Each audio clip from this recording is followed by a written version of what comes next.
Two fake cops try to arrest me without realizing I'm the chief of police. It started as an ordinary afternoon, the kind where the air feels still, almost too quiet. I was standing in front of my house, sipping on a coffee, when suddenly a dark SUV rolled up to the curb. Two men stepped out, both dressed head to toe in police uniforms. At first glance, they looked official, badges pinned, holsters at their sides, and that sharp authority in their voices that could make an innocent man second-guess himself. One of them squared his shoulders, pointed right at me, and declared, "You're under arrest for violating HOA regulations." His voice was firm, rehearsed, almost like he'd been practicing that line in front of a mirror. For a split second, I just stared, more curious than concerned. Arrested for HOA violations? That alone didn't make sense. I've been in law enforcement long enough to know that homeowners associations don't exactly issue warrants or put people in cuffs over lawn height or fence paint colors. But they didn't give me time to respond. The second man moved closer, pulling out a pair of handcuffs with a click that echoed louder than it should have. I watched them carefully, every detail.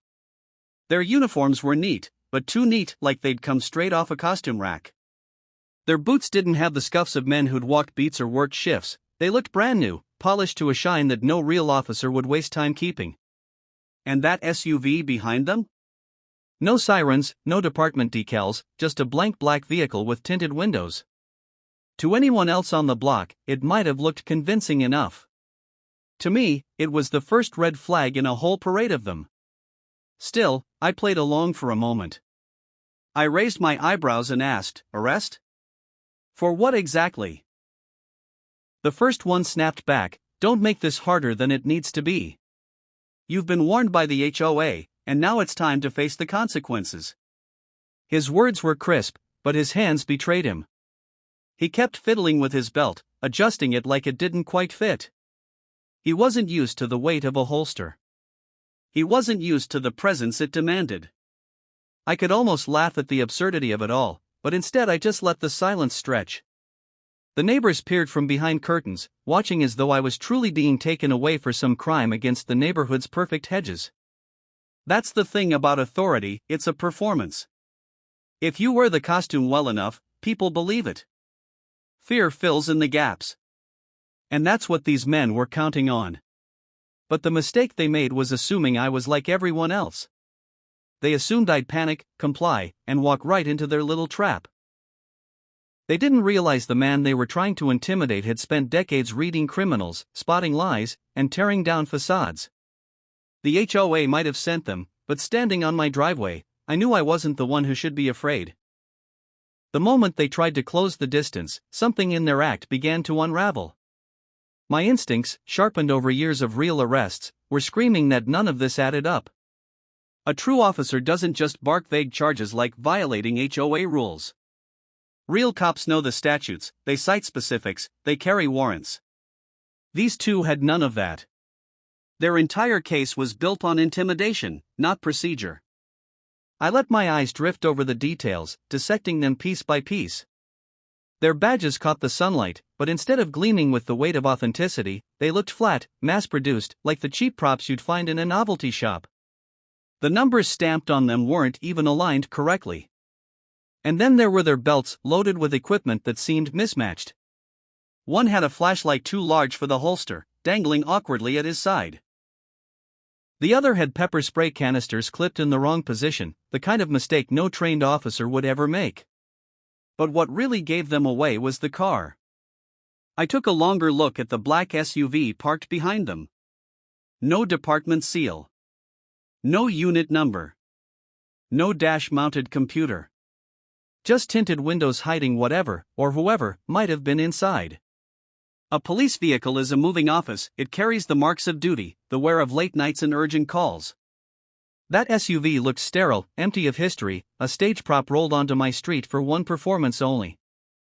I asked calmly, "Which precinct are you from?" My tone was even, not confrontational, just curious enough to make them stumble. The taller one opened his mouth, hesitated, then coughed up, "Downtown Division." But the problem was, our city doesn't even call it that. The official designation is Central Bureau. The slip of his tongue was small, but to me it was louder than a siren. I tilted my head, studying them the way a chess player studies his opponent. Their breathing had changed.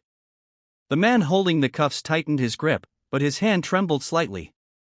He wasn't used to real pressure, wasn't used to the gaze of someone who could see right through him. Neighbors across the street whispered to each other, their curiosity mounting. To them, it probably still looked real enough. To me, it was a house of cards on the verge of collapse. Inside, I felt a mix of amusement and anger. Amusement at how boldly they strutted onto my property, anger at the fact that the HOA thought fear could be weaponized against me. They believed uniforms would blind me, that authority stitched onto fabric could pass as truth. But every second that passed revealed more cracks, every hesitation, every inconsistency, every nervous glance between them painted the picture clearer. I didn't expose them yet. Not then. Instead, I let them believe they still had control, that I was weighing my options. Because sometimes the best way to deal with liars is to let them walk deeper into their own trap. And as I stood there on my driveway, I knew it was. The standoff had stretched long enough. They were circling me with authority they hadn't earned, waiting for me to fold.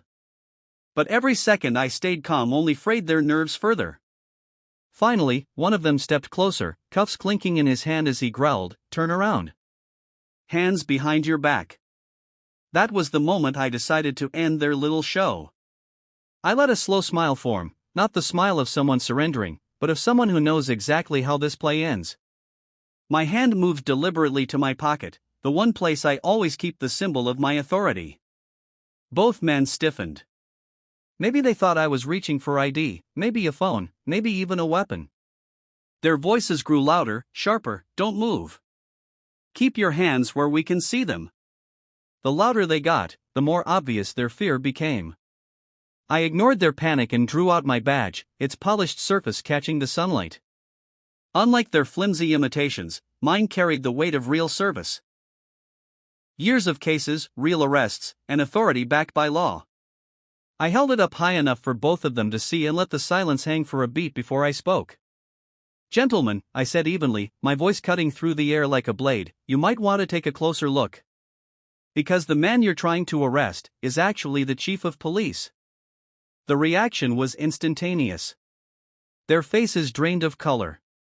One's mouth dropped open, struggling for words that wouldn't come.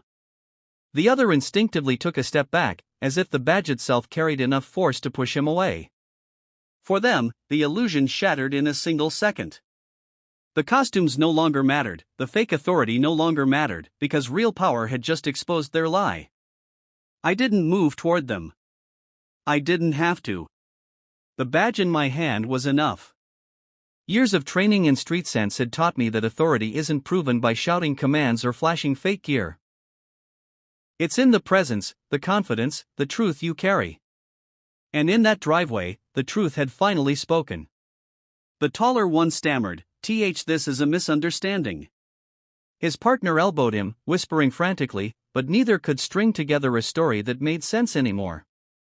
Their performance was over, and they knew it. In that frozen moment, I could feel the weight of the neighborhood's eyes on us. Curtains parted wider, phones angled for video. They had come expecting to see me dragged away. Instead, they were witnessing imposters unravel under the gaze of the very authority they pretended to wield. And as I lowered the badge slightly, keeping my eyes locked on theirs, I said one more thing, calm but sharp enough to cut. "Now, would either of you like to explain yourselves?" The second the words left my mouth, the tension cracked like glass under a hammer. The imposters weren't ready for this, weren't ready for the man they thought they were arresting to pull rank with a badge that outranked them 1,000 times over. The taller one's grip on the cuffs loosened. He swallowed hard, his Adam's apple bobbing as if he just realized the ground beneath him was vanishing. His partner, the one who had barked the loudest commands, looked like he'd seen a ghost. Sweat traced down his temple, and his eyes darted back toward the SUV as though escape might still be possible. Then it happened. The shorter one snapped first. He spun on his heel and bolted for the car, nearly tripping over his own polished boots in his panic. The neighbors gasped audibly, their whispers rising into a chorus of disbelief. The other man didn't run, at least not yet. His legs shook so violently that for a moment I thought they might simply give out beneath him. He kept muttering under his breath, fragments of excuses that meant nothing. "It's not what it looks like, we were just told, you don't understand." But before either of them could decide what came next, the faint wail of sirens began to rise in the distance. And then, like fate itself was staging the scene, two real squad cars rounded the corner, lights flashing red and blue, tires humming as they rolled to a stop right in front of my driveway. Out stepped my officers, men and women I'd worked alongside for years, people who knew me not just as chief but as a colleague who had their backs. They scanned the scene with precision, two strangers in cheap uniforms, one already running, the other cornered and shaking. The confusion on their faces lasted no longer than a breath before it turned into firm, practiced action. "Chief, everything all right here?" one of them called out, already moving toward the fleeing man. I didn't have to answer. The sight told them everything. Within seconds, the runner was tackled before he could even reach the SUV. The other was surrounded, his fake authority stripped away as easily as tearing down a stage set. The imposters had strutted in with confidence, believing fear would win them the day. But now, with real officers closing in, they looked small, powerless, caught in the exact trap they thought they were setting for me. And as the neighborhood watched from behind their windows and doorsteps, the balance of power shifted completely. What started as a spectacle of intimidation had transformed into a scene of justice, imposters unmasked under the flashing lights of the very law they tried to mimic. For them, the show was over. For me, it was just confirmation of what I'd known all along: lies can dress in a uniform, but they can't stand when the truth shows up with sirens and steel. The two imposters were now cuffed for real, sitting on the curb under the glow of flashing red and blue lights. Their fake uniforms, once worn with such arrogance, looked pitiful under scrutiny: cheap fabric, crooked patches, badges that had lost their power the moment the truth surfaced. The crowd of neighbors had grown bold now, stepping out from behind their curtains and fences, phones in hand to record what was happening. They whispered, some even laughed, but the look in their eyes was the same: shock at how close they'd been to believing the lie. As my officers handled the arrests, I finally stepped forward, my voice steady enough for everyone to hear. "You wanted to intimidate me with a costume," I said, looking directly at the imposters, "but authority isn't something you can stitch onto a shirt or rent for a few hours. Authority is earned. It's backed by law, by truth, and by responsibility." One of them shook his head, still in disbelief, mumbling, "We were just told to scare you, just following orders." That was the final insult. Orders from the HOA, carried out by frauds who thought fear could do what rules never could. I crouched slightly so my words would cut through his excuses. Fear might fool the average neighbor. But it doesn't fool me. And it doesn't fool the law. The crowd grew silent, hanging on every word. This wasn't just about two imposters anymore, it was about the message behind it all. A message to anyone who thought power came from appearances. A message to the HOA that intimidation has limits. I rose to my full height, tucking my badge back into my pocket. The imposters wouldn't look at me anymore. Their eyes were fixed on the ground, as though the truth was too heavy to face. As the squad cars prepared to take them away, I turned to the onlookers and gave them the final truth they needed to hear. Power doesn't come from a uniform. Power comes from the truth that uniform is supposed to represent. Without truth, it's just fabric. Without the law, it's just a lie. The sirens wailed again as the cars pulled off, carrying the imposters into custody. The neighborhood was left in stunned silence, broken only by the soft creak of doors closing and whispers fading. What had started as a spectacle to humiliate me had ended as a lesson they would never forget. And as I stood there on my own driveway, I felt no anger, no fear, only certainty. They tried to shake me with fear. Instead, I shook them with the truth.